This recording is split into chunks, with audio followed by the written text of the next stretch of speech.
Boa noite a todos que já estão chegando aí com a gente.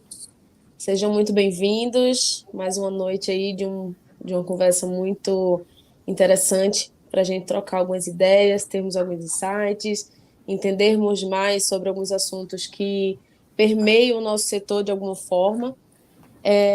Hoje nós fizemos uma chamada até mais capciosa, vamos dizer assim, né? Chamando realmente, vamos plantar mais árvores, né? Vamos plantar mais árvores juntos. E hoje eu tô com dois convidados especiais, o Cláudio Ribeiro já é nosso de casa aí da 2W, então eu vou começar pela Carol. Carol, seja muito bem-vinda, muito obrigada por ter aceitado o nosso convite. Eu gostaria de iniciar pedindo que você se apresentasse para o público. Quem é a Carol? Onde é que a Carol está hoje? Como ela chegou até aqui. Como ela chegou até aqui? Tudo bom, Dani? Muito obrigada. Obrigada você, obrigada ao Cláudio, obrigada a todo mundo da 2W por ter me chamado aqui. Estou muito feliz de voltar. Fiz uma live no ano passado com o Cláudio, conversamos muito sobre biodiversidade, foi lindo. Puxando, pegando o seu gancho, sim, eu gostei muito do card, é um chamado à ação. Estamos aqui porque estamos agindo. Então foi um call to action perfeito. Acho que eu vou colocar de figurinha fixa em todos os meus cantos aqui. Muito obrigada, ficou uma arte linda. Boa. E eu estou coordenadora de desenvolvimento aqui na Black Jaguar. Eu sou publicitária de formação, comercial de alguns anos de carreira aí nesse mercado de meu Deus, né, do varejo brasileiro, de multinacionais internacionais, sempre na área de produtos, né, de bens de consumo. Então, causei o meu tanto de impacto neste mundo e vim para a Black Jaguar, migrei para o terceiro setor, estou desde 2020 no terceiro setor, desta feita tentando reduzir esse impacto, mitigar esse impacto. É uma causa pessoal minha, mas de muitas pessoas hoje, né, ter mais consciência sobre os impactos do seu consumo, da sua vida no nosso planeta, e conseguir juntar todas essas vertentes aqui na Black Jaguar. Então aqui eu coordeno os projetos e captação de recursos para a nossa missão, para apoiar a nossa missão de restauração ecológica. E a Black Jaguar, apresentar um pouco a Black Jaguar também. A Black Jaguar Foundation é uma organização sem fins lucrativos, internacional, fomos fundados por um holandês, mas a nossa missão e todos os corações aqui são bem brasileiros, porque nós temos uma missão única, que é realizar um grande corredor de biodiversidade. O nosso propósito é restaurar o equilíbrio entre a natureza e a humanidade. Estamos todos precisando, estamos todos fazendo essa grande concertação por esse objetivo comum. E o meio de realizarmos isso é através da restauração ecológica.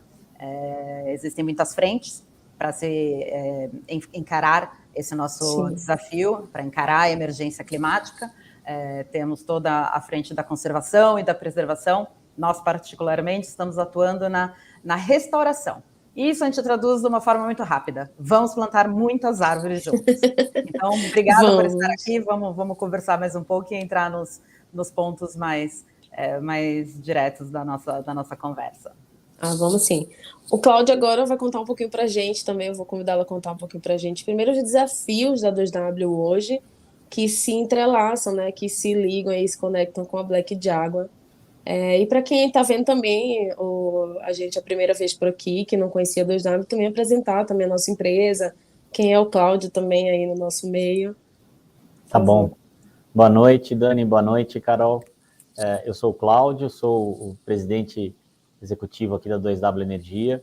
Estou o presidente, né? Essa não é uma marca que... Eu sou o Cláudio, filho da Sônia, do Vanderlei, pai do Igor, da Isadora, do Joaquim, da Natália. Mas estou presidente e com uma missão que eu considero uma missão de vida, né? Eu também trabalhei 20 anos no mercado financeiro, acompanhei uma transformação de visão no mercado financeiro e naquela oportunidade, acho que o primeiro chamado que eu tive, eu trabalhei no banco ABN e Amro Bank, e que talvez tenha sido no mercado financeiro o primeiro banco que levantou a mão para falar de é possível financiar, mas vamos ter critérios que hoje o que a gente chama critérios ambientais, né? Eu estou falando final dos anos 90, por aí. Então, isso foi um primeiro chamado a minha de que é possível aquilo que a Carol falou. A gente também, eu entendo que é possível a gente é uma organização com fins lucrativos, a gente é uma empresa, uma SA de capital aberto, né? A gente é supervisionado pela CVM, a gente tem auditoria, tem conselho de administração, a gente tem acionistas, a gente tem uma finalidade lucrativa, mas é possível a gente coadunar isso num ponto que a gente está buscando entre ser rentável e fazer a coisa certa, que era algo que um mentor que eu tive na minha vida, o Fábio Barbosa, que foi presidente da ABN, falava sempre, fazer bem feito a coisa certa, né? E não perder isso de foco. E a maneira que, assim como a Black Jaguar atua na questão da mudança climática com a restauração do meio ambiente, né? Replantio, a gente atua gerando energia limpa, né? A matriz de geração de energia no Brasil, ela tem componentes que são agressivos ao meio ambiente ainda, né? Por mais que a gente tenha uma matriz limpa, porque grande parte vem de grandes hidrelétricas, essas hidrelétricas também têm impactos ambientais, tiveram, ainda tem, impactos sociais. Convido vocês a assistirem um documentário que está aí nos streamings sobre Altamira e a usina que lá foi construída, o impacto que deixa. E, além disso, como a matéria-prima de uma hidrelétrica ela é a chuva, os reservatórios, a água, então a maneira que o Operador Nacional do Sistema tem de complementar isso é com outra fonte. E a fonte que mais se usa é a térmica. Então, à medida que a gente insere na geração no Brasil fontes renováveis, e a 2W trabalha em usinas renováveis, a gente está evitando que o operador use térmicas. Térmica é queimar óleo diesel, né? Basicamente. Que é um insumo caro e agressivo ao meio ambiente. Então, a gente atua como uma empresa que investe em geração limpa. A gente acha que esse é o futuro do setor elétrico brasileiro. É um setor, vocês devem ouvir muito falar sobre transição energética, né? O mundo ainda é um mundo calcado na geração de energia advinda do petróleo e está passando por uma transição para fontes limpas. O 2W é uma plataforma de geração e que também tem uma outra missão que é popularizar ou democratizar o acesso a essa energia limpa para um consumidor que pouco sabe. A Carol, por exemplo, está no escritório dela aí com a luz acesa, ela não consegue saber se essa energia que está acendendo a luz da casa dela, de onde vem. Pode estar vindo de uma usina eólica do Nordeste nesse momento, como pode estar vindo de uma usina carvão de Santa Catarina, por exemplo. Ela não sabe. Em outros países isso já é possível saber. Então, à medida que a 2W se coloca como um player que atua em geração renovável, a gente também pressiona o setor, não só a 2W, mas empresas como a 2W, para que a gente avance nessa pauta de fazer um setor elétrico mais moderno e que a gente consiga, para dar lucro, né, já que a gente é uma empresa rentável, transformar essa questão ambiental, que hoje se fala de ESG, que não é mais só ambiental, é social, e de responsabilidade de governança, transformar isso num fator competitivo, para poder dar lucro, para poder transformar parte desse lucro em reinvestimento, oportunidade para as pessoas e retorno para a sociedade.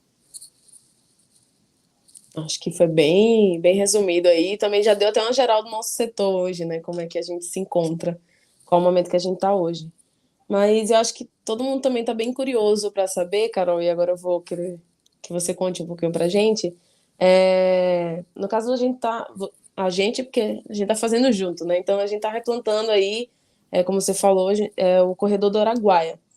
Então, vou até ler aqui para não perder disso. Vocês não, por favor, não se incomodem, porque eu gosto de estar com o meu roteirinho assim para a gente seguir uma linha aí bem, bem legal do que a gente está propondo para hoje.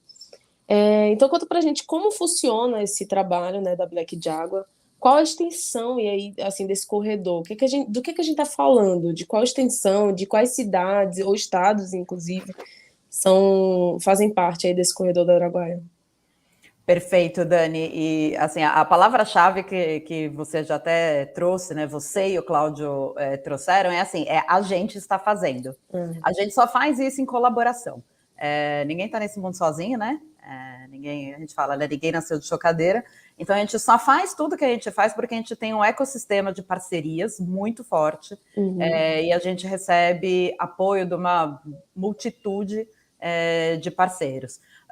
O que a gente está fazendo, o porquê, qual é o nosso propósito, né, de restaurar o equilíbrio, e o que a gente está fazendo, que é o corredor de biodiversidade. Aqui não tem uma visão muito precisa, mas atrás de mim aqui tem um grande mapa de satélite que uma fina linha vermelha é o corredor do Araguaia, mas isso aqui atrás de mim está mostrando 60% do país, mais ou menos. Mas eu vou mostrar agora, vou falar para vocês agora o como a gente está realizando o corredor de biodiversidade. A missão da Black Jaguar é apoiar a realização desse corredor ecológico, mas o que é um corredor ecológico? Nós temos muitas reservas. O que vocês estão vendo aqui de verde escuro é mata preservada e é o que a gente sabe do Brasil. Temos, sim, muitas áreas preservadas. O que a gente precisa entender é que tem muita área degradada também. E o que nós também precisamos, assim, nos conscientizar, não interessa quem fez o que no passado e quem fez o que em outros lugares, é que não adianta, a gente precisa preservar muito mais. A gente não tem um limite de degradação seguro. Sim. Não existe este limite de degradação. Todas as florestas, a Amazônia está chegando perto desse ponto e muitos outros biomas já ultrapassaram esse ponto, como a Mata Atlântica. Eles têm um poder de restauração que, a partir de um certo ponto de degradação, é muito limitado. Então, eles precisam da nossa ajuda para se regenerar. Então, quando o Beno, nosso fundador, conheceu o Brasil, lá em torno de 2008, 2009, e nem era o propósito dele, ele era da iniciativa privada, e o que ele veio fazer aqui foi filmar um documentário sobre a onça preta, o que ele encontrou foi esse avanço da degradação na fronteira da Amazônia. Então, ele queria filmar uma onça preta, spoiler, ele nunca viu uma onça preta até hoje, seguimos procurando. Há pouco tempo atrás a gente viu assim, algumas pistas, né, pegadas, mas efetivamente a biodiversidade vai rareando quando a gente vai avançando sobre o habitat natural. E aí o Ben se converteu em empreendedor social porque ele se perguntou como restaurar a biodiversidade, e aí ele conheceu esse conceito de corredor ecológico. Fazer um corredor ecológico é reconectar as áreas que estão preservadas. Então, a gente tem diversas áreas preservadas, a gente tem diversas unidades de conservação, reservas públicas, reservas indígenas, mas elas são ilhas, são enormes em área, algumas do tamanho de estados brasileiros ou países europeus, mas elas precisam ser reconectadas. A biodiversidade precisa de uma longa distância tanto para transitar quanto para se reproduzir, para ter o que é esse fluxo gênico, que é o que vai prevenir a extinção. E isso vale tanto para a onça preta. A onça preta hoje é tanto a nossa origem quanto o nosso símbolo.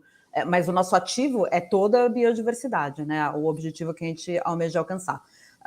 Então, esse projeto do Corredor do Araguaia é um projeto brasileiro. Ele atravessa 6 estados. O Rio Araguaia, ele nasce no Goiás, no Parque das Emas, aí ele cruza Mato Grosso, passa pelo Distrito Federal, não chega a ser a área do corredor, pega Maranhão, Tocantins, Pará, e vai desaguar em Belém, depois de se unir ao Tocantins. Então, as margens de todo esse corredor é o bioma, um dos biomas mais importantes que a gente tem, porque é justamente o que conecta o Cerrado à Amazônia. E está aí o grande fluxo das onças pintadas. A gente estima que o número estimava, pelo menos há alguns anos atrás, que o número de onças pretas na natureza era em torno de 600, mas a gente quer preservar tudo. A gente quer restaurar desde os pequenos polinizadores até os pássaros, todas as espécies da flora também que estão nessa região. O Cerrado e a Amazônia são um poço de biodiversidade. Hoje, por até uma efeméride, hoje é o Dia dos Trópicos, entendeu? E esses são 2 biomas muito importantes para os trópicos e para toda essa manutenção da biodiversidade. E aí, não menos importante, mas intimamente conectado, essa missão também está ligada à mitigação das mudanças climáticas. Sim. Porque nesse nosso objetivo de restaurar a biodiversidade, o nosso meio é plantar bilhões de árvores e restaurar onde é a floresta amazônica e restaurar o bioma original do Cerrado, que é a maior savana do mundo. E ao fazer isso, sequestramos milhões de toneladas de carbono. E é aí que as duas coisas são tão intimamente ligadas, a biodiversidade e o combate às mudanças climáticas. E quando fala de carbono, então, né, Cláudia, já começa a falar mais ainda aí o que a gente já tem proposto. Então, já pegando o gancho, queria que o Cláudio agora falasse um pouco para a gente quais são as ações e os compromissos, né, que a 2W tem hoje aí no radar e no nosso compromisso aí na sua proposta de valor, que a gente está, mais uma vez, se conectando aí com as propostas também e o propósito da Black, né? Bom, antes de mais nada, a gente, obviamente, eu vou falar já da proposta de valor, mas dizer que a gente é uma empresa B certificada, né? Então, são poucas empresas no Brasil que têm essa certificação, que é uma certificação internacional, né? B não é de segundo nível, não é que tem o A. B, que é um seleto grupo de empresas atestada, é um processo de validação que envolve vários fatores e que demora às vezes um ano, e que a gente foi certificado, acho que no último quarto do ano passado, como depois de quase um ano de análise, como empresa B. A gente tem a aderência a 15 dos ODS, então a gente está bem completo aqui na nossa atividade. A gente é uma empresa com muita transparência, né? Eu tento falar, a gente tem um diretor de relações com investidores, cuja área de ESG está com esse diretor, que é o Eduardo Portelada. Então, a gente fala muito sobre o mercado investidor. A gente foi uma empresa que emitiu para o nosso projeto eólico Anemos, no Rio Grande do Norte, o primeiro Green Bond, que foi uma debenture. Debenture, para quem não sabe, é um título de dívida que você emite de longo prazo, foi 18 anos, com rating AA, e que tem uma verificação recorrente de que aquele dinheiro está sendo aplicado com objetivos sustentáveis, né? E esse dinheiro foi captado, foi 475 milhões de reais no meio do ano passado, para financiar esse projeto eólico de 33 torres lá no Rio Grande do Norte.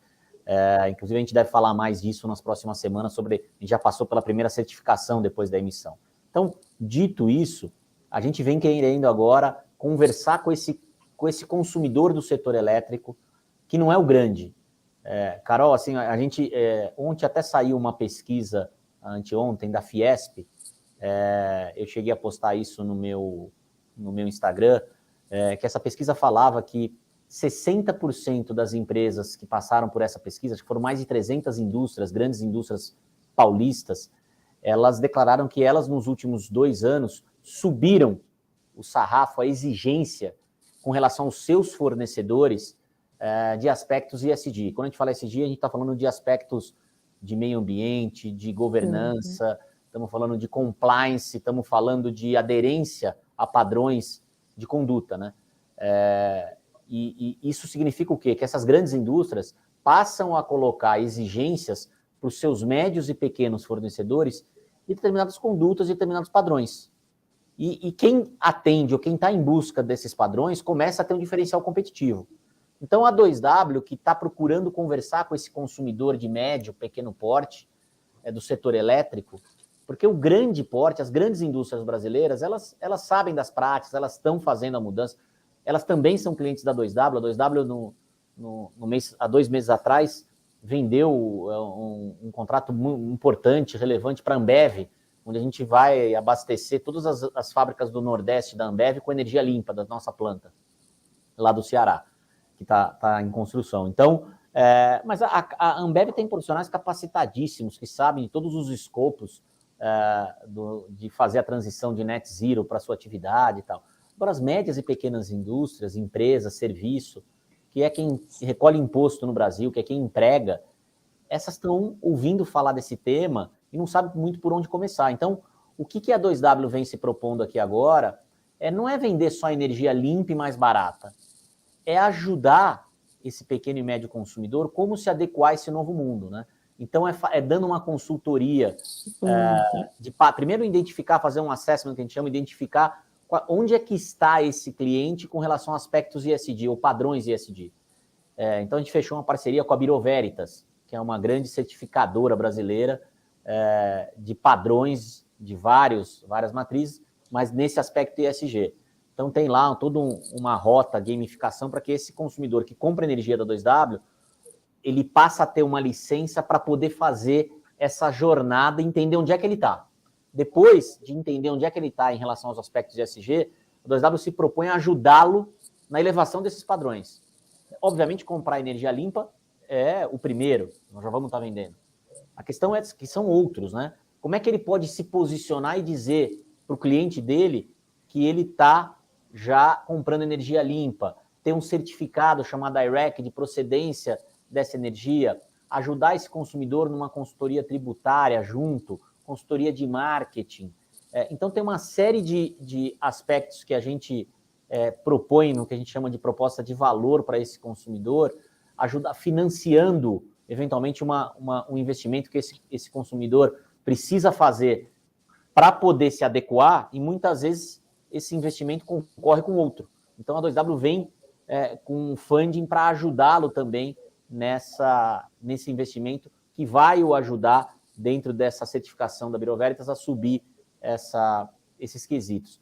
Então, é uma maneira que a gente encontrou de ajudar a grande massa de empresas e consumidores de energia que estão sendo e serão cada vez mais requisitados para aderência a esses padrões, ajudá-los nesse processo e acelerar isso. Então, a 2W vem se colocando como, além de ser uma empresa de energia, que é obviamente o que a gente faz, investe, estamos investindo mais de 2 bilhões de reais em 2 grandes plantas de energia limpa, mas é ser uma empresa que entrega uma proposta que ajude o nosso cliente a entender essa transição que a gente está passando. Eu aqui, muitas vezes, e trabalho numa empresa, e a Carol fala muito sobre meio ambiente, sobre esse mundo novo, essas exigências, né? A gente, por algumas vezes, nem a gente consegue entender muito o que está acontecendo, né? Alguns movimentos de que, ao mesmo tempo que temos que transformar a matriz limpa, a gente vê desmatamento na Amazônia, a gente vê usinas a carvão sendo vendidas ou compradas por outros grupos. Não precisamos, não podemos fazer a transição brusca. Eu imagino um pequeno e médio consumidor, aquela dono da pequena gráfica no interior de Goiás e que vende para um grande cliente que está falando para ele, cara, você precisa se adequar. Eu quero entender, você já tem um relatório de sustentabilidade? Como é que você está com relação a aspectos sociais dentro da sua companhia? Eu não sei por onde começar. Então, a 2W quer se colocar aqui como um aliado que, além de vender energia limpa, consiga ajudar nessa trajetória desse consumidor. Nossa, muito bom. A gente pensando, acho que agora como marcas, né, assim, como posicionamento, principalmente, a Carol falou muito isso também no início da fala dela, qual é a proposta, né, o que a Black Jaguar realmente nasce, qual é a promessa dela, o que ela quer fazer, qual a razão dela existir, né? E o Cláudio resumiu muito bem, assim, durante a nossa trajetória a gente faz alguns movimentos que alguns são mais icônicos, né? E alguns são movimentos necessários. Por exemplo, a certificação B foi um momento icônico, eu acho que é um movimento muito, muito importante e relevante para a 2W, como uma empresa que vai além da venda de energia, de compra e venda, de geração de energia. A gente hoje quer realmente chegar no nosso consumidor e trazer um movimento que ele se sinta parte hoje do todo e que ele não fique fora, na verdade, toda a movimentação que o mercado também está se propondo fazer, porque é isso, hoje a gente não pode mais pensar apenas no lucro ou no crescimento desordenado, já passou dessa fase, né? Então, desde do pequeno empresário até o grande empresário, o grande, então, é que já está sendo muito mais cobrado, né, por isso, até pelo impacto que ele já causa na sociedade e na natureza. Mas os menores também, eles já precisam começar a fazer essa movimentação, e a gente realmente já se propõe a trazer isso para a empresa, junto com todo o pacote de benefícios e de propostas de valor que a gente também oferta. Então, é muito bom a gente conseguir agregar, né, e trazer essas posições muito coerentes. A gente se liga realmente a parcerias e a marcas que têm coerência com o nosso propósito, né? E aí, pensando nisso, em movimento também, eu queria que você contasse um pouquinho para a gente, Carol, sobre o projeto, né? Junte-se aos 600. Explica para a gente o que é esse projeto e como é que faz para participar também. Tipo, uma pessoa física pode participar? Explica aí um pouquinho para a gente. Sim, Dani. Não, e é muito curioso que a gente está fazendo um círculo aqui de falas e uma fala vai conectando na outra e eu ouço, eu falo assim, nossa, eu vou pegar, já vai seguir esse gancho, como funciona bem, né? Vocês falaram, os dois, nessa conexão de valores. E é exatamente isso que a gente busca, organizações e pessoas que compartilham dos nossos valores. E claro, o número 1 é preservar o meio ambiente para as futuras gerações, mas também serem organizações que tenham práticas de negócio sustentáveis, porque sim, vocês trouxeram isso muito bem. A gente, como consumidor e como... Vou colocar pequenos e médios empresários, né? Mas mesmo grandes empresários, viu? Grandes empresas, Cláudio. Muitas vezes a gente não tem muita escolha do que a gente vai fazer, de quem a gente vai comprar e como a gente vai realizar o nosso negócio. E isso é muito difícil. O trabalho que vocês fazem é incrível, já é incrível desde que a gente começou a cooperar junto, quando vocês tiveram a semente da ideia da Floresta 2W, eu já achei maravilhoso assim, que vocês, ao fazerem a sua venda de energia, eu recebo lá e eu fico tão feliz quando eu vejo assim, uma lista de parceiros que vão receber um certificado de plantio da Black Jaguar, porque isso, de novo, vai plantar uma pequena sementinha. Às vezes a pessoa, e muitas vezes eu imagino que talvez quem está recebendo isso não estava esperando, porque, né, como se fosse um presente de vocês. Eu já vi isso acontecer muito. A pessoa, quando recebe um certificado, ou percebe que a, digamos assim, compra dela teve esse impacto positivo, não é só uma árvore que ele plantou por causa daquela compra, aquilo é uma avalanche, porque ele se dá conta, ele se conscientiza de que tudo que ele está consumindo tem impacto. Isso vale para pessoas físicas e isso vale para as empresas. Aí as empresas começaram a perceber que tenha vindo isso de uma grande demanda das partes interessadas, né, de seus clientes, de seus colaboradores, de seus acionistas, do board, não interessa, veio das partes interessadas, veio essa demanda. Mas eu quero saber mais sobre a sua cadeia de suprimentos e se essa cadeia... tudo bem que está me fornecendo um serviço e isso está retirando algum recurso, mas com qual grau de impacto? E eu vou falar para você, Cláudio, muito poucas organizações estão hoje sequer preparadas para começar. O ponto inicial eu não quero falar a palavra pânico, mas é um sentimento parecido com isso. Porque assim, não sabemos nem por onde começar. E o trabalho que vocês estão fazendo... Aí vocês começaram... não começaram, né? Vocês já têm essa jornada de empresa consciente, né? E agora de empresa B, e isso é tudo muito bem estruturado. E vocês agora estão prestando este serviço de apoiar a transição sustentável dessas empresas. Então, isso é incrível. Eu vi um pouco do trabalho do 2W Bank, e só de você ter lá assim, algumas opções, e também não é só para empresa, né? Para pessoa física também, né? Eu quero... voluntariamente começar a compensar a minha pegada, o meu impacto, tudo isso é muito legal, porque se você for começar do zero, eu lembro assim da Jovem Carol há muito, muito tempo atrás, pensando assim, nossa, eu queria comprar um negócio bacaninha, né, que não causasse tanto impacto, né, e tudo mais. Gente, era um rolê, você tinha que gastar muita sola de sapato para encontrar isso. E hoje, não estou falando que é fácil, mas você já tem meios de começar. Mas ainda assim, muita empresa precisa deste apoio para isso, porque senão isso vai ser uma conversa muito estratificada, uma conversa de poucos. E isso veio agora também, voltando à sua pergunta, né? Eu só queria fazer esse complemento, porque, de novo, não, tá ótimo. Isso leva aos nossos apoios, às nossas parcerias. A gente idealizou a campanha também, os primeiros 600, muito antes da gente começar a plantar árvore. Porque a Black Jaguar começou lá em 2009, né, com um princípio de projeto, mas teve um longo tempo de planejamento e pesquisa científica para a gente chegar... Tudo bem, a gente quer realizar esse corredor, mas como? Eu imagino. Não era sair plantando qualquer coisa em qualquer lugar. Eram espécies nativas, aí você começa a identificar todos os gargalos que tem para fazer a restauração. Então, foram anos entre 2009 até 2018 para 2019, os primeiros plantios, foram vários anos de planejamento e pesquisa. E quem nos cedeu recurso para fazer isso foram empresas e organizações através da campanha Os Primeiros 600. Então, muito antes de plantar uma árvore, já estávamos recebendo apoio para realizar esse estágio de pesquisa científica. A gente fez um grande estudo de custo-benefício, né, no primeiro momento, mas também dos impactos da realização do corredor. Então, a gente sabe qual é a área degradada nessa área, quase 1 milhão de hectares, a gente sabe que isso está localizado em quais tipos de áreas de propriedades privadas, em áreas de preservação permanente, em reservas legais. Tudo isso foi macromapeado com o apoio de grandes organizações como o WRI Brasil, mas o trabalho e recursos de muitas pessoas. E essa campanha dos primeiros 600 veio para isso. Então, desde pessoas físicas até empresas podiam já apoiar a nossa missão. E a partir de 2018 e 2019, apoiar efetivamente a restauração ecológica, vulgo plantando árvores. Esse é um trajeto muito legal, porque isso se renova a todo ano. Aumenta o número de parceiros, mas isso também se renova. Tenho muito orgulho de falar que quem está conosco nessa jornada desde 2009, 2010, tem muitas pessoas e muitas organizações renovando esse compromisso com a natureza. Nossa, imagino. Cláudio, eu vou abrir agora para saber se você também quer fazer algum comentário em cima do que a Carol já comentou até agora.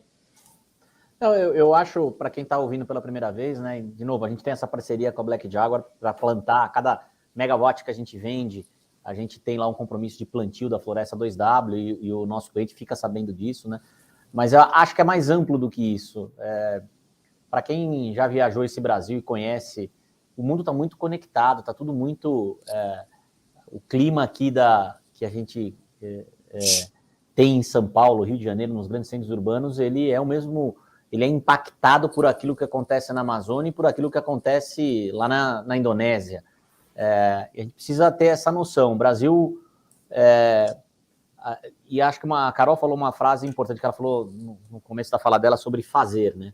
É o que a gente tem procurado aqui fazer na 2W. Era talvez mais cômodo a gente seguir o modelo tradicional que empresas como a 2W sempre fizeram, que eu vou fazer minha usina eólica, minha usina solar, e vou vender para grandes clientes, contratos de longuíssimo prazo, não vou correr risco, vou ter pouca gente aqui na empresa, vai me dar menos trabalho, menos dor de cabeça, e vou fazer o óbvio.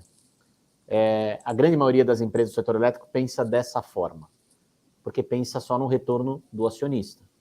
Como nós temos uma visão, e não é porque a gente é bonzinho, porque a gente acha que esse consumidor, que é o meu filho, que é o meu neto, ele cada vez mais vai exigir que as empresas tenham rosto, que as empresas tenham causa. Né? Existem causas que elas precisam ser assumidas. A história das empresas chapa branca acabou. As empresas têm que ter causas pelas quais elas defendem. E tem que estar, eventualmente, aberto a que tem hora que vão ser criticadas pelas causas que elas defendem. Mas elas precisam defender essas causas. E a nossa causa aqui é de que a gente acha de que é possível ganhar dinheiro, é possível rentabilizar o retorno e é possível fazer a coisa certa. Essa coisa certa que muitas vezes outras empresas viam como despesa, muitas outras empresas viam, mas isso é um custo, para que vamos ter 100 pessoas se a gente pode ter 20? Para que vamos ter 200 se a gente pode ter 40? Porque são 200 pessoas ao invés de 40, são 160 que a gente está ajudando. Estamos mudando a vida de 160. E aí a gente está pegando o sarrafo nosso e subindo, porque falando, agora tem 160, então vamos acelerar mais, porque tem 160, daqui a pouco vão ser 260. E vamos acelerar, e vamos nos colocar em desafio o tempo inteiro.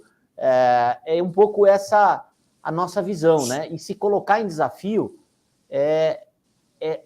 muitas vezes olhar para trás e falar onde é que a gente pode mudar. A mudança traz desconforto, é natural, mas onde é que a gente pode mudar? Né? De novo, fazer usina eólica, isso já se faz há 20 anos aqui no Brasil, usina solar há 5, 10, não muda muito. Agora, como é que a gente fala diferente com esse consumidor? O que mais que a gente pode conscientizá-lo? Como é que a gente pode acelerar essa transição? Como é que a gente pode contribuir? Como é que a gente pode ser visto como uma empresa diferente das outras? Né? Envolve inovação, a gente tem pessoas fora do Brasil olhando outras benchmarking para vir para cá, porque, de novo, o mundo está muito interconectado, né? Antigamente, quando você não tinha tecnologia, as coisas eram estanques, a gente fazia aqui, não sabia o que se fazia na Inglaterra, o que se fazia na Ásia. As práticas hoje, eu dou um buscador aqui, a gente começa a falar por que o consumidor lá na Ásia é tratado assim e eu aqui sou assado. Eu quero o mesmo. É por isso que a política está atônita, né? Porque os consumidores mudaram mais rápido os seus anseios do que a capacidade do Estado entender essa mudança. Vai acontecer, vai mudar junto. Mas as empresas que não têm todo esse engessamento do Estado, elas têm que mudar rápido porque os seus consumidores estão mudando. Eu falo sempre, só para finalizar, Carol, que quando as montadoras de automóveis assumem compromissos e falar a partir de 2030 eu não fabrico mais carro a combustão, não é só porque elas acham que isso é certo, é porque se elas fabricarem carro a combustão, elas sabem que não vão ter para quem vender mais, porque o consumidor não vai querer mais. Por quê? Porque o consumidor mudou. O consumidor hoje tem uma consciência. Aí muitas vezes eu ouço falar assim, mas no Brasil o consumidor tem a consciência, mas não paga mais por isso. Ok, é nosso papel explicar para esse consumidor e chegar numa equação de custo que a gente cobre pelo menos igual. Porque na igualdade ele vai optar pelo que é certo. Eu estou falando em vários ambientes, né? Estou falando em energia só, estou falando em qual. O dia que é nosso papel desenvolver inovação e tecnologia para que o carro elétrico seja muito próximo do carro a combustão em termos de preço. Sim. E aí o consumidor vai falar, na igualdade eu opto para cá. Claro. E esse é o nosso papel enquanto empresa, inovação, tecnologia, se desafiar todo dia. É um pouco como é que eu enxergo esse admirável mundo novo que está surgindo na nossa frente. Graças a Deus, né? Porque está mudando, tem fundações como a Black Jaguar e outras que fincam barreira, levantam bandeiras. Deixa só... desculpa, Carol. Não, eu ia falar, Cláudio, tem até mais uma questão de não é nem o consumidor, a gente pensar que o consumidor não vai pagar mais por isso. Sabe que em alguns níveis eu passo a enxergar, a gente às vezes acredita que não tem o direito a querer mais, entendeu? A querer alguma coisa, que a gente tem o direito a ter o mesmo produto causando menos impacto, entendeu? É um direito nosso, mas a gente às vezes está num modo tão de subsistência que você fala assim, não, tem outras prioridades na vida. Não, mas você tem esse direito. É um direito seu como consumidor. E a gente tem que exigir isso e realmente cai para as empresas, entendeu? Mas eu acredito que as empresas não só ouvem, como você disse, trazem ainda mais inovação em cima dessa escutativa dos seus stakeholders, entendeu? Não, totalmente. Chegou uma pergunta que eu acho que o Cláudio já até, de alguma forma, ele respondeu, mas eu queria deixar também para o Cláudio falar um pouco. O Carlos pergunta o seguinte, progresso e cuidado da natureza não complica a harmonização aí desse contexto? Acho que você respondeu um pouco, mas eu acho que é interessante a gente deixar mais... Cuidar da natureza é um diferencial competitivo, não é aquilo que eu te falei, a visão retrógrada, mas vou cuidar da natureza, isso me vai trazer custo. Não, é investimento, porque o meu consumidor vai me dar valor e talvez eu vou até conseguir ter mais margem, como a Carol falou, se eu assim o fizer. Eu percebo muito nessa... A gente tem uma classe de empresários com uma visão mais para frente, mais antenado com essas tendências dos consumidores e que dão valor a isso. Eu repito, essa juventude que está chegando, e óbvio, isso é um pêndulo, né? Tem coisas que estão muito para um lado, vão se adequar, outras para outro, mas se tem algo que me deixa esperançoso é que essa juventude tem uma consciência ambiental social mais progressista, uníssona, do que para a gente conseguir ter um país que tenha futuro, né? Porque se a gente continuar depredando, exaurindo, esgotando os recursos, e pior, a gente esgota o recurso, e não é que esgota o recurso e divide o produto do esgotamento entre todos. Esgota-se os recursos, mas só uma parte é que se apropria desse esgotamento. E aí a maior parte não se apropria, não tem mais nem a natureza, cria-se problemas sociais, desloca-se cidades. Quem vai para esses rincões do Brasil, eu sei que a Carol vai, a riqueza está lá, não está na Avenida Paulista, não está na Faria Lima. A riqueza do Brasil está no interior de Pernambuco, interior do Alagoas, está no sertão, está na Amazônia, é lá que está a riqueza do Brasil, no sul, não está nas grandes cidades, não está nos escritórios da Faria Lima. Esses são intermediários.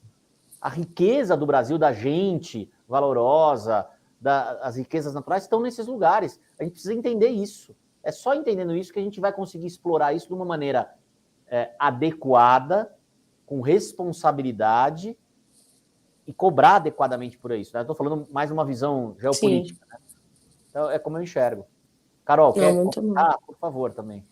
Não, por favor, Cláudio. A sua fala é perfeita. Ela não precisa de complemento. É mais uma questão de exemplo mesmo. Toda essa divisão de recursos, que nem você falou, é realmente muito desigual, porque muitos poucos se apropriam dos recursos, exaurem esses recursos, e quem fica na ponta sem o recurso não fica só com a falta de recursos, eles ficam com o prejuízo que aquela extinção causou, entendeu? Então, tudo isso que a gente vê de seca de um lado do outro, chuva demais de um lado, desbarrancamento de encostas e tudo mais, isso é uma causa direta, não é de coisas que estão acontecendo assim no planeta, é de alguma coisa que está acontecendo aqui muito próximo, no Brasil, entendeu? Sim. E que a gente tem o poder de reverter. Por isso que é desigual. Tem uma outra coisa que eu acho que a gente pode se colocar, e que vocês fazem parte disso, que o mundo assumiu compromissos, e agora por urgência, né? Porque o que acontece? Só para quem está nos assistindo, o mundo tinha uma matriz calcada de energia em hidrocarboneto, e por uma razão, que eu não vou me aprofundar aqui agora, as reservas de petróleo estão em países instáveis, politicamente. E agora, o grande eixo de poder no mundo, Europa e Estados Unidos, olharam e falaram assim, não dá para continuar mais 50 anos, 100 anos, com essa dependência, onde a gente tem que fazer acordos ou temos que fazer negócios com países que têm estabilidade política, vide guerras e algumas teocracias, né? Então o mundo resolveu, e é por isso que a Europa está assumindo o compromisso de transição, a Alemanha, outros países, Estados Unidos também. Essa transição eu preciso criar uma fonte de energia limpa. E isso, o Brasil tem uma condição... Só que isso não pode ser feito de uma maneira muito brusca, porque tem atividades nesses países que são atividades que elas são poluentes ainda. E que se você fala, você tem que mudar, você elimina aquela atividade e você cria um problema social. Sim. Porque você tem desemprego, aí você tenta fazer o bem e acaba causando mal, porque são famílias que... Então você precisa fazer um processo de transição, e durante essa transição, essas atividades que emitem carbono, elas precisam fazer o que a gente chama de netar, elas precisam zerar essa emissão. Como é que se faz isso? Regenerando outro pulmão no mundo, né? Plantando árvores, plantando atividades que gerem crédito de carbono. Por isso que o crédito de carbono, eu entendo que o Brasil tem um potencial gigantesco, porque como a gente desmatou muita mata, replantar essas matas, essa vegetação, pode nos dar... porque aí é crédito de carbono na veia, porque a hora que você faz o reflorestamento, você está sequestrando o carbono que está emitido, né? Você está limpando a camada de ozônio. Então, e quem vai financiar isso, esses plantios, são os países desenvolvidos que não vão conseguir fazer a transição brusca e que vão precisar comprar créditos de carbono para que esses plantios sejam feitos. E nesse sentido, tem uma instituição, que eu acho até que ela é federal, você não sei se você já ouviu falar, Carol, chama-se Instituto Nacional do Semiárido. Tem uma pesquisadora lá chamada Mônica Tejo, e que eu até falei com ela outro dia, fiz uma live, depois a Dani também pode comentar um pouco sobre a realidade que ela viu lá onde a gente tem os parques, né? Porque eu acho, e eu falei isso para o ministro Joaquim Leite, lá do Ministério do Meio Ambiente, o dia que eu participei de um painel lá no Rio de Janeiro, que o Brasil tem um grande diferencial através de atividades de reflorestamento, de ajudar o mundo na transição energética, que não vai conseguir fazer a mudança brusca, e aqui a gente tem o que replantar. O semiárido está aí, as florestas degradadas estão aí, é o que vocês estão fazendo. Então, isso pode ser a grande mudança, onde os holofotes venham para o Brasil e venha muito recurso, e aí a gente tem que ter um direcionamento de que é isso que a gente quer realmente replantar toda essa área devastada que foi, e aí não é juízo de valor, ela foi porque tinha que ser, enfim, era outra lógica no passado, não se tinha tanta informação como tem hoje, nem sei se tinha que ser, mas eram as informações que se tinha, né? A lenha, a energia até, eu li um livro outro dia do ex-ministro Antônio Dias Leite, ele deu um dado que me assustou, até 1945, 85% da energia no Brasil provinha de lenha. 1945 foi ontem, vocês devem ter familiares que nasceram em 1945, 42, 40, foi ontem. E 85% da energia no Brasil provinha de lenha. Porque não se conhecia outra forma também de energia, nem a atividade hidrelétrica, a tecnologia de engenharia era tão disponível, né? Então, não vamos julgar o passado, mas vamos corrigir o futuro. Exatamente.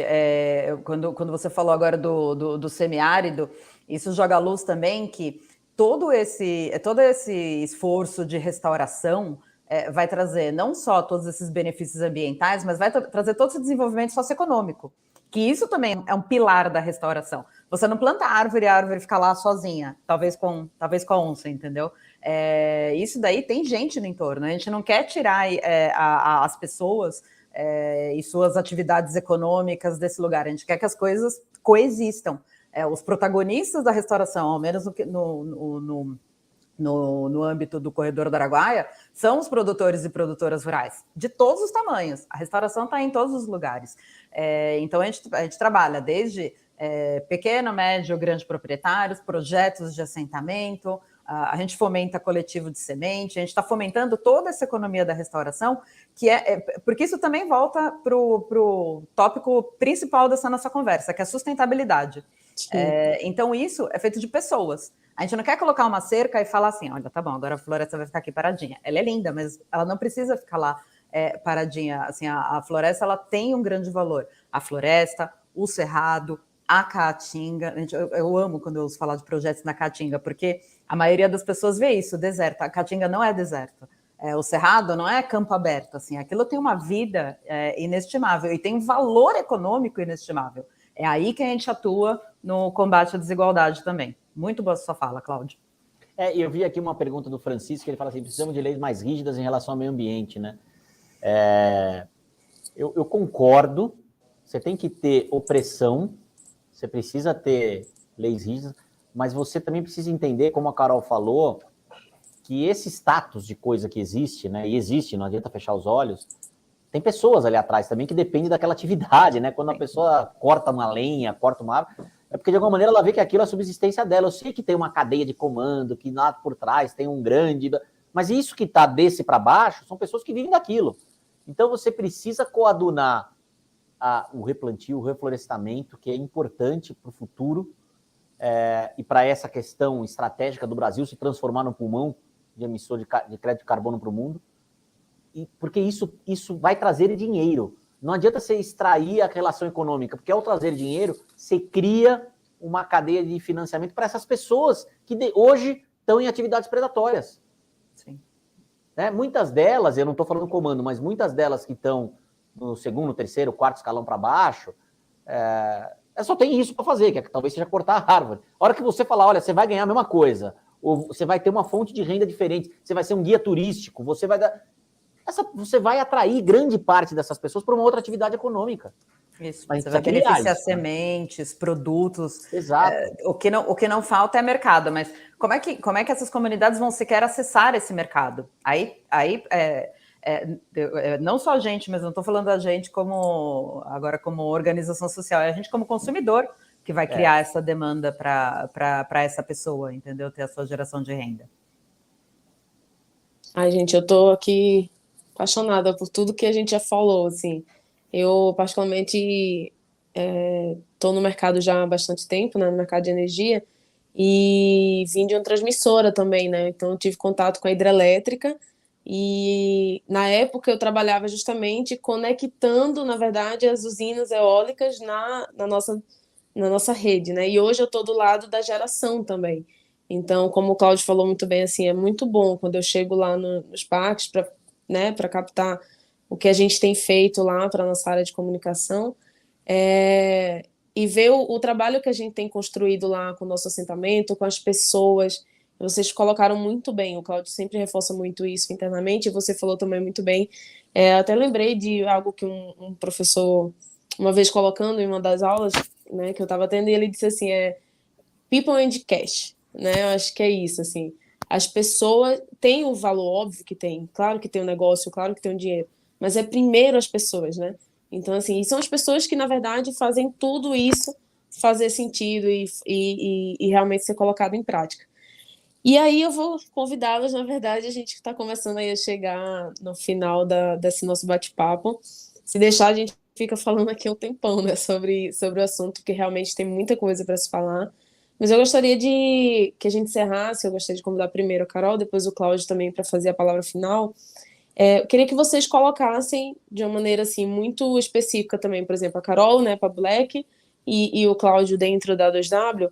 O que é que hoje a gente pode esperar? E aí, como visão aí de dois executivos à frente também das empresas, qual a expectativa de futuro hoje, realmente, olhando toda a transição, toda a movimentação que as empresas estão fazendo? Olha, Dani, eu acho que, na verdade, não é nenhuma questão de futuro, é de presente. Presente. O futuro já chegou, já bateu na nossa porta. A gente está agindo hoje para evitar uma crise que já se colocou em cima da gente e, infelizmente, também não tem como evitar, né? Junto com ele e outras crises, né? Se apenas a crise climática fosse a única que a gente tivesse para enfrentar, né? Quase quem nos dera.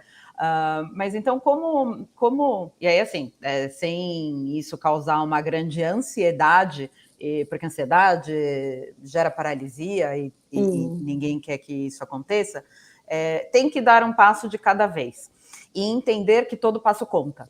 Então, tem muita organização e tem muitas pessoas, a gente, né, na pessoa física, e muitas organizações que falam assim, eu não vou nem entrar, tá vendo os termos rodando, né, ESG, ASG, recebe um questionário de CDP, né, para responder dos seus clientes, você não sabe nem por onde começar, né, o questionário de CDP é quando manda para os fornecedores, fale o que você está fazendo para mitigar as mudanças climáticas do seu negócio. A pessoa olha para aquilo e fala, meu Deus, quem eu tenho que contratar, quanto isso vai custar, é tudo muito pesado de uma vez, é um toró de pepino, não tem jeito. Tem que respirar. Tem que olhar para o lado e tem que buscar boas práticas. O que não falta é bom exemplo ao nosso redor. Então, tem. E que nem o Cláudio falou, não tem só as grandes organizações fazendo isso, entendeu? Tem as pequenas e médias, e tem muita gente, hoje em dia, o que eu vejo mais, tem muita gente disposta a te ajudar. Então, se você olhar, quando na vida a gente ia pensar, que nem o Cláudio falou, né? A gente na pessoa física não tem muito como escolher a companhia elétrica, mas talvez, mesmo alguns anos atrás, se eu fosse um pequeno comércio, quando na vida eu ia achar que o meu prestador de serviço de energia poderia me apoiar nessa transição? Isso para mim, parece quase um milagre hoje em dia. E tem. Então, assim, a gente tem que se apoiar nos bons exemplos, a gente tem que botar a cabeça um pouco fora do modo desespero, olhar em volta e ver que existem bons exemplos. O nosso propósito, enquanto organização social, é ambicioso, é um projeto de 20 anos, mas a gente não espera, por exemplo, fazer isso sozinho. A gente acha que o projeto vai escalar não só porque a gente está construindo toda a infraestrutura e está ganhando todo o conhecimento e está fazendo parcerias com muitas e muitas pessoas, é porque a gente acredita que a gente está dando um exemplo de que é possível fazer. Esse é o princípio que nos norteia, entendeu? Faça o exemplo e ele se multiplica. Então, a 2W dá um exemplo, ele se multiplica, que seja ele, olha, é uma usina eólica, mas que eu estou também gerando green bonds e eu não estou mirando só os grandes clientes, assim, é meio ruim falar isso, que talvez você ganhe mais concorrência, mas é verdade. Eles estão enxergando no seu modelo de negócio algo que pode ser replicado e que não é inatingível, entendeu? Então, isso é bom, isso é virtuoso. Então, eu acredito muito nesse poder do bom exemplo e da colaboração, Dani. Muito bom. Cláudio. A Carol abordou bem. Eu, de novo, eu acho o ser humano, quando ele é bem tratado, que o Estado trata mal, muitas vezes, o cidadão e espera que o cidadão tenha uma postura ilibada, né? Eu não estou nem justificando, não estou falando de violência, eu estou falando de posturas com relação ao meio ambiente, por exemplo. Então, eu acho que a gente divulgar boas práticas, a gente influenciar o próximo, a gente entender o que está se passando, porque as fogueiras, de maneira geral, elas começam com brasa, né? Aquela brasa, quando você vê... E essa brasa já começou. Olhem para os filhos, netos de vocês, como é que eles façam perguntas, ouçam o que eles estão falando, e vocês vão entender um pouco do que eu falo dessa brasa. E eu não estou falando só de São Paulo, vai para o interior do Brasil, eu viajo bastante, vejo De novo, não estou fazendo juízo de valor do passado. Como eu falei, as atitudes do passado eram com as informações que se tinham. Mas você vê uma juventude, e que aí a tecnologia ajuda muito, né? Tem um caso que lá na cidade de Currais Novos, Carol, tinha uma senhorinha, que lá é bem sertão lá, né? E aí tinha uma senhorinha de 80 anos, me contaram, eu não a conheci, mas o nosso pessoal, a Dani sabe, me contou que lá grande parte do ano não tinha chuva. E ela foi lá, ela tem um baita orgulho que ela tem uma horta coisa mais linda no quintal dela. E ela fez toda uma questão de irrigação na horta para conseguir reservar água quando chove para poder irrigar a horta no período de seca. E aí perguntaram para ela como é que ela tinha conseguido até aquela tecnologia, né, de colocar aquilo. Ela falou no YouTube. E ele mostrou o celular. 80 anos lá em Currais Novos, não é, Dani? Então a tecnologia hoje está aí para isso. A informação ficou uma commodity. E isso é bom, porque vem educando as gerações mais novas de boas práticas, como que é o mundo lá fora das nossas fronteiras. E essa geração está pressionando o governo, está pressionando os deputados e senadores, está pressionando as empresas, está pressionando os empresários, e está pressionando a mudança de postura da sociedade. E eu estou falando isso, a gente falou muito de meio ambiente, mas estou falando de costumes também. Né? A gente tem que aceitar a diferença, a gente tem que respeitar, e muitas vezes a gente tem que defender a diferença, independente da gente ser diferente ou não, defender o direito da diferença existir. O mundo vai ser assim, cada vez mais diverso, e é bom que assim seja.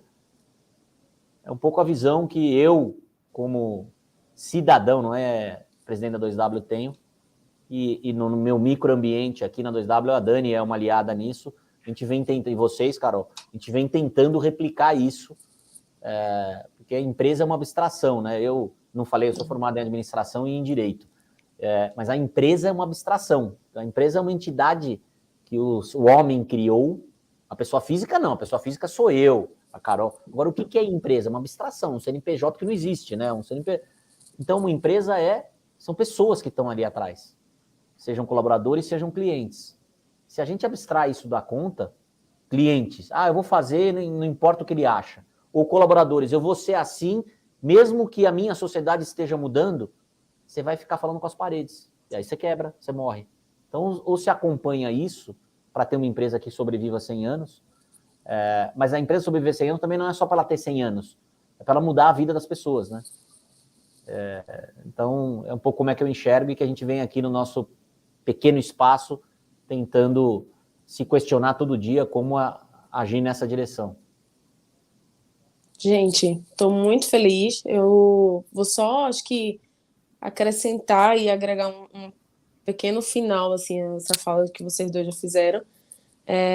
Como o Claudio colocou agora, a empresa sem as pessoas, ela não existe, né? Então, e acrescentando também o que ele disse mais anteriormente, a empresa ela precisa se posicionar, ela precisa fazer algum movimento, né? Acrescentando tudo, acho que arrematando tudo que a gente conversou aqui hoje. Ela não é um CPF, mas é como se ela fosse um grande CPF, na verdade, no final do dia. Porque a cultura da empresa reflete nos funcionários e os funcionários também, né, reverberam isso para fora. Então, quanto mais a gente fala e repete e vive isso, mais a gente consegue realmente aí impactar a vida de outras pessoas. Não só pessoas, como o meio ambiente, como a governança que a gente tem buscado cada vez mais. Então, acho que todo esse ESG que tanto se fala hoje, ele realmente é simplesmente você tentar fazer o máximo realmente, tanto pelas pessoas, como pela natureza, como pelo respeito ao próximo. Então, no final do dia, quando a gente tenta, acho que, deixar isso de uma forma mais simples de falar, eu acho que a gente poderia também traduzir o respeito, né, as conexões aos nossos stakeholders, enfim.